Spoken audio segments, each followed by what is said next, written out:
Welcome to When Dragons Came to Alice Street by Francesca Hampton, illustrated by Carl Chu, with cover art by Patricia Forrest. Chapter 1: A Dragon at the Door. I am older now, but I remember what the children told me. I have decided to write it all down exactly as they told it. For my young neighbors on Alice Street had a most extraordinary adventure that I don't want them to forget as they grow up, or me either. It happened one day right here on Alice Street, something that had never happened before and no one would ever have suspected. I think it must have happened here as opposed to just anywhere because the children who live in this apartment building, Tim and James, Sergio and Brenda and Jackie, and little bright-eyed Marina, are special children, especially good to their parents, especially nice to each other. And most important of all, considering what happened, especially nice to animals. Now, they hadn't met very many animals at the time this story begins, but they had always been very polite to all the ones they did know. For example, Marina used to invite my young cat Freckles over almost every day to chase a string that she had found just for him. And Tim and James worked very hard to feed their goldfish on time every morning and keep their mom's poodles, Humphrey and Chewy, very safe and happy. And when my tiny new kitten, Pepper, arrived, chasing everyone's toes and trying to bite them, no one at all ever considered trying to bite him back. On the day the dragon came, things had already started out a little unusual. Tim and James' grandpa Pat, for example, had to take their step-grandma to a doctor's appointment. And that meant that he needed to leave his babysitting job taking care of the two of them just a few minutes before their mom, Becky, was going to get home. Nobody thought this would be a problem because Tim was already 9 and Becky had called on her cell phone to say that she was only a few blocks away and her dad could leave just that tiny bit early. In fact, she said, she would probably see him turning the corner as she pulled into the apartment's driveway. Little did they know that only 1/2 of a minute later, Becky's car would get 3 flat tires all at once. Pop, pop, pop! And suddenly, she would be sitting all lopsided on the side of the street, with 2 naughty little boys laughing from behind a hedge, since they had put out some nails just to see if they could cause that very thing. Well, Becky knew her father needed to get to the doctor's on time. So instead of calling him to come back, she called the apartment below me to Julie, Marina's mom, to help her. When Julie heard about the flat tires, she decided that the best way of all to help her good neighbor was to bring all the things she needed to change the tires in a hurry. She didn't want the kids to be alone, of course, so she called up to me to ask if I could watch her daughter, Marina, and Becky's boys for a few minutes, since I often played checkers with the kids and loved to see them most any time. I said, sure, send them up. So Marina and Tim and James, I'll tell you about Sergio and Brenda and Jackie a little later, all came up to my apartment and got out the checkers game. They ate apple slices and played the game, and then they rode my electric chair up and down a few dozen times. This is a chair for very old people that I bought for my dad when he lived here. It goes up and up until you are surprised to find yourself standing on your 2 feet when you are old and weak, or lays you out flat for a nap if you're actually feeling too pooped to push the chair back yourself. When Marina sat on the back of it, she rose until her head was 8 feet high. She let go and put out her arms and looked down on all of us like she was flying. Then the children turned on the TV to watch some cartoons. Well, all of this activity made me, who am actually not so very used to having youngsters around all the time, muttered with a smile about having buffalo running through my house. Oddly, for it was only afternoon, I also began to feel very sleepy. I told them I would take a turn in the electric chair and just lie down and close my eyes for a moment. After a couple of minutes, they told me they could hear me sawing logs. Boy, was I sleepy. Becky called again on the cell phone to let them know that she and Julie would be back within half an hour, and Tim told her not to worry. Everything was entirely under control. Now, at first, that felt about right, but gradually Tim and James began to think it might not be so right.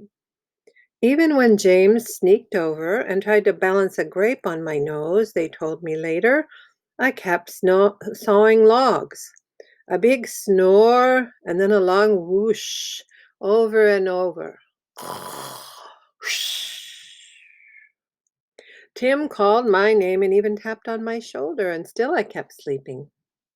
Now, this was very unusual, and the light of day was fading. No one had turned on any lights, and except for the cartoons on the TV, the room was growing darker. Marina stopped playing checkers, even though it was her turn, and James was about to get jumped 3 times in a row. Suddenly, there was a knock on the door.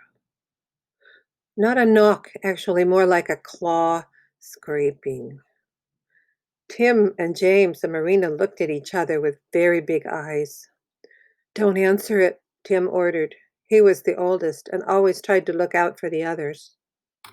The funny scratching knock came again. Before Tim could stop her, Marina, who trusted everyone, jumped up and opened it. When they saw what they saw there was a sight so utterly astonishing that for a moment no one could say a word. The entire front door was filled with a dragon's green smiling face. Now, you wouldn't normally think of a dragon's face as smiling, but this one definitely was. In fact, it looked practically kindly and seemed very pleased to see them. The face filled the space from the top of the doorframe to the bottom, peering into the room.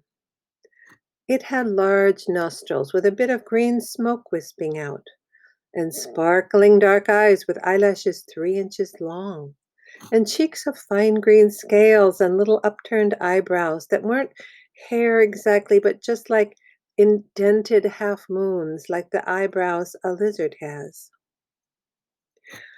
"You all have to come with me," the dragon informed them. "It's very important." "No way," Tim said, shocked at this suggestion. "We're not going anywhere." He looked a little desperately at me, but I was still soundly asleep in the chair, even with all the commotion. It was almost as if I had been put under a magic spell. In fact, it was exactly as if I had been put under a magic spell. Mom, my mom and Julie's mom are on their way home, and they will be back any minute, and they will be really mad if we're not here, Tim explained to the dragon. "I know this is unusual," the dragon said understandingly, "but it really is important. I need your help, and I promise to bring you home. In fact, I will bring you home in exactly 1 minute from now. No one will even miss you." "No way, Jose," Tim said. "My mom told me all about that help me save a puppy stuff." The dragon looked confused, if it's possible for a dragon to look confused. "I don't know any puppies," he said sincerely, "and I realize we haven't been introduced, but I can introduce myself, can't I? My name is Gorwin, not Jose." He beamed down at them as if this should settle everything. "I need your help to save the king of the whales." Before Tim could protest any more or even close his gaping mouth, James and Marina slipped past him and out the door to pet the dragon. When the dragon straightened up, his head was several feet above the door, but helpfully he put out a clawed foot. They stepped up onto it, and the foot lifted them up to his broad neck like a little elevator.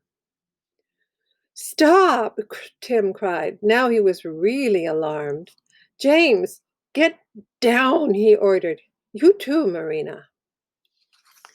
The dragon lowered his head and flattened his neck so James and Marina could climb a little higher and get comfortable. His enormous coiled body filled the courtyard of the apartment parking lot below, and Freckles the cat was trying to chase his dragging tail. Pepper the kitten had jumped into a boot in the carport to hide. Humphrey and Chewy were barking from behind the safety of their living room windows. Getting hysterical had always been one of their favorite things. "Come on, Tim," James said. "He said we'll be home in only 1 minute." "We need to go now," the dragon said to Tim. "Time is running out, you see. Won't you come with us?" He was turning his huge green shoulders to face the ocean and gently nudged a Ford truck in the parking lot a few feet to make more room. "Wait!" Tim yelled. "You have to take me too. I have to stay with James." For Tim was a good brother and a brave one, even though he was only 9. If his younger brother insisted on flying away on a dragon, he was just going to have to fly away on it too, and explain to his mom later. So the dragon obligingly turned back and held out his foot again to help Tim on and get him settled. Tim discovered there was a ridge of skin around the dragon's neck that made a very convenient place to sit. And certain scales even lifted up to help the three of them have handholds and footrests, holding them safe. With a rustle and crackling that sounded like canvas sheets being dragged over clotheslines, the dragon's wings were unfolding from along his back. The children looked down in awe as they extended, filling the whole space of the apartment parking lot. The wings lifted and then came down in a single grand thrust as the dragon pushed off from below and lifted easily above the apartment roof. Through the open door, they caught a last glimpse of me, the world's worst babysitter, still snoring peacefully in my chair, and Pepper peeking out from his boot, and Freckles the cat gazing up at them, getting smaller and smaller until he was just a little white dot far below. Chewy and Humphrey were beside themselves, changing places back and forth on the back of the couch behind their living room window. This was the most thrilling thing they had ever barked at. "Wow," said James. "This is great." Marina clapped her hands in delight. "Look," she said. And they looked down at cars zipping along the roadways and people lighting barbecue fires on the beach. The strangest thing was that no one seemed able to see them. It was almost dark, but even so, they should definitely have gotten a lot of attention. Tim frowned down at them, trying to puzzle it out. No one looked up at all. Were they invisible? Gliding like a giant bird, the dragon crossed the line of white breaking surf and passed over 2 sailboats. They could see the lights from the amusement park far down the beach and people screaming as the roller coaster swooped down the first big drop. But nobody, not even one, looked up at them. The creature seemed to go faster as it went higher and higher. Soon the coast was just a dark blue blur far behind them, with little lights where the city of Santa Cruz was. The last fading light of the sun kept the sky a luminous dark blue to the west, and a nearly full moon was rising, sending a path of silver light on the heaving slow swells far below. Tim looked up at James. His brother was clutching tightly to the two green scales in front of him, his hair blowing back from his head. He looked completely amazed, and he hadn't said anything for a long time, which was very unlike him. Tim remembered how much James liked dinosaurs, and here they were practically riding on one. In fact, it was actually better than a dinosaur, and certainly a whole lot better than just pretending to ride on a dinosaur on the top of my electric chair. He could feel the great muscles straining beneath him as the wings swept up and down, and the wind was rushing by under the stars, even though they didn't feel cold. The dragon's skin was as warm as an electric blanket. Sitting behind James, Marina looked back down at Tim and grinned from ear to ear. She always loved adventures. She and her mom went all over on road trips just for fun. They had even been as far as Oregon. Tim shook his head. He must be having a dream. How could they be flying on a dragon? And where in the world was it taking them? And no way were they going to get back before his mom came home. She would be furious. She had told him so many times how dangerous it was to go anywhere with a stranger, no matter what sad story they told you. He took in a big sigh and let it out. Could she really have been thinking about dragons when she said that? It seemed to him that was doubtful, but then again, he really didn't feel very safe at the moment. Plus, he was responsible for his brother. Tim leaned over to get closer to the dragon's ear in the rush of air to lodge a complaint. He yelled over and over to get its attention, but it was as hopeless as saying hi to people who were passing on the freeway. The dragon's ear was several feet away. He gave up and looked around instead. Actually, it did feel magical to be flying up so high in the moonlit sky. Far below, the ocean waves moved in long, slow swells all the way to the silvery horizon. They seemed to go on like this for hours, though it was probably not so long. Tim felt his fingers clutching the scales growing numb, and himself growing sleepy. Can you imagine? It is actually possible to get sleepy flying on a dragon. Apparently, it is, because he said that he did. And his head fell lower and lower against the dragon's warm neck. And he actually woke up with a start a couple of times to find he had almost loosened his grip. Wake up, James. Oh, I'm sorry. Wake up, Tim.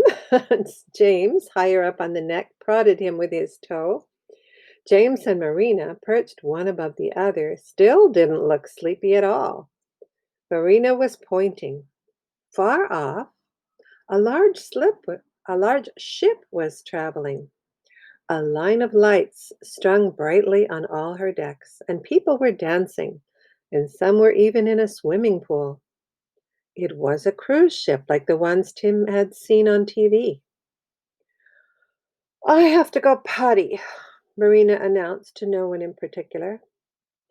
Just go, James encouraged her. Pee in the air. No way, she said indignantly. I'm not a baby. Besides, what about Tim? She looked downwind to Tim, who was just behind her. Close your eyes, Tim, James yelled helpfully to his brother. Great, thought Tim. Now what were they going to do? In truth, he wouldn't mind a bathroom break himself. Surely they had been traveling for at least 3 hours, maybe 4. He was getting tired and his stomach was growling, reminding him that he hadn't even had dinner. Then, to their amazement, the dragon seemed to know their thoughts. With a slight shift of his long wings, he veered toward the cruise ship. They came closer and closer until the lights grew into rows of little apartments with balconies, and they could see people strolling on the top deck. But just about then, something very interesting happened. All the people who were strolling and dancing on the top deck, and even people playing shuffleboard next to the swimming pool, started to yawn. Soon they started to lie down on any couch or chair they could find, and then they went to sleep. Even the swimmers in the pool climbed onto rubber mattresses and went to sleep floating in the water. In the control room, far above the guests, the children could make out the sailors starting to get sleepy too as Gorwin circled. They yawned and turned down the big engines of the ship until finally the ship was just rolling peacefully in the ocean swells with the motor off. And then the crew all gently collapsed and fell asleep on the floor, their jackets tucked under their cheeks like little pillows. The dragon landed on the roof of the captain's cabin with a gentle thump. They could hear the captain's snores coming right through the roof. "Go have a snack, dears, and take a nap for a while," the dragon advised. "Be sure you sleep in a place I can see you. I'll be back when the moon has moved to the other side of the sky. Listen for the sound of a hen clucking." "A hen clucking?" Tim repeated, to be sure he had really heard this odd advice. The dragon looked embarrassed. "Well, it's a sound you wouldn't expect to hear on an ocean liner, isn't it? It was the first thing I could think of." Tim said. This was the strangest dragon he had ever heard of. He had seen dragons in movies and read about them in books, and this dragon seemed completely ignorant about how dragons were supposed to behave. Not that he had any real complaints so far, other than being here in the first place, of course. They were climbing down the ladder from the captain's cabin when Marina pointed to a most amazing sight in the sky to the east. She squealed, "Another dragon is coming!" And so she actually was. The first dragon quivered in delight as his mate sat down on the top deck of the ship, light as a feather, and placed her feet carefully to avoid sleeping dancers. It took only a few minutes to let off her own passengers. "Sergio!" Tim cried. "And Brenda! And Jackie! They got you too!" "She didn't get us," Brenda said indignantly. "She said it was really important for us to help them save the king of the whales, and so of course we came." Tim said. "Yeah," said Sergio. "Plus you promised to have us back only 1 minute after we left." Tim rolled his eyes. "Fat chance that is going to happen," he pointed out. "Our parents must be totally worried by now. It's been hours, and we're going to be grounded for years." "Don't be so sure," Brenda objected. "These are magic dragons. Look how they put everyone to sleep. I bet my mom and dad are still snoring in front of the TV. They better be," she added thoughtfully. The main lounge of the ship was their first great discovery after they got everyone down several flights of ladders and stairs. Well, the whole ship was pretty amazing. But the main lounge had a scrumptious buffet filled with the best food that any of them had ever tasted.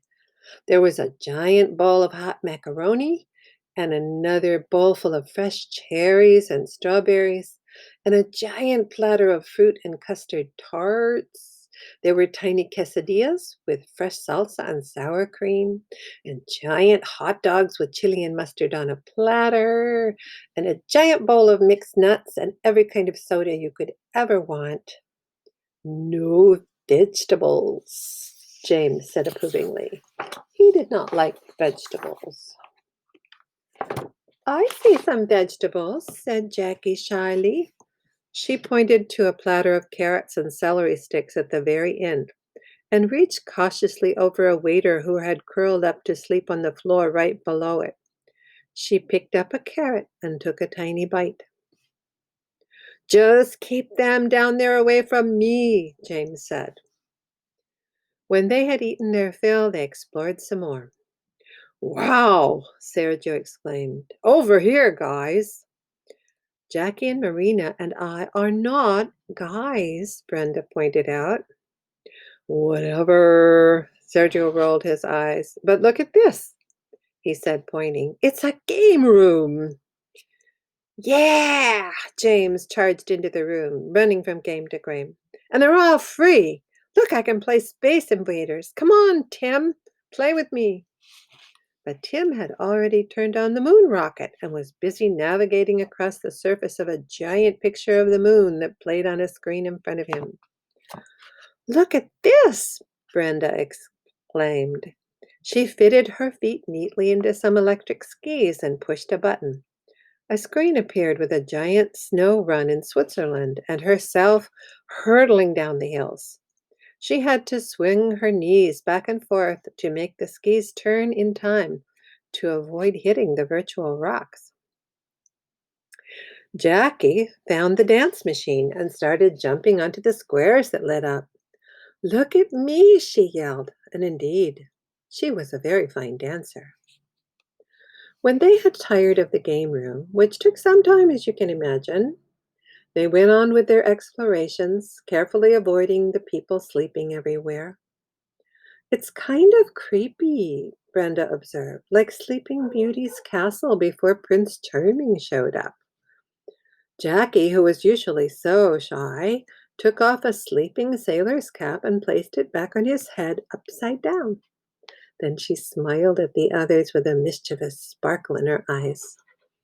They peeked into a stateroom where an old lady was sleeping happily in front of her makeup mirror, her cheek resting on her powder puff. Every time she snored, little whiffs of powder blew up. They came back to the swimming pool and waded on the beautiful tile steps, and then warmed their legs up again in the hot tub.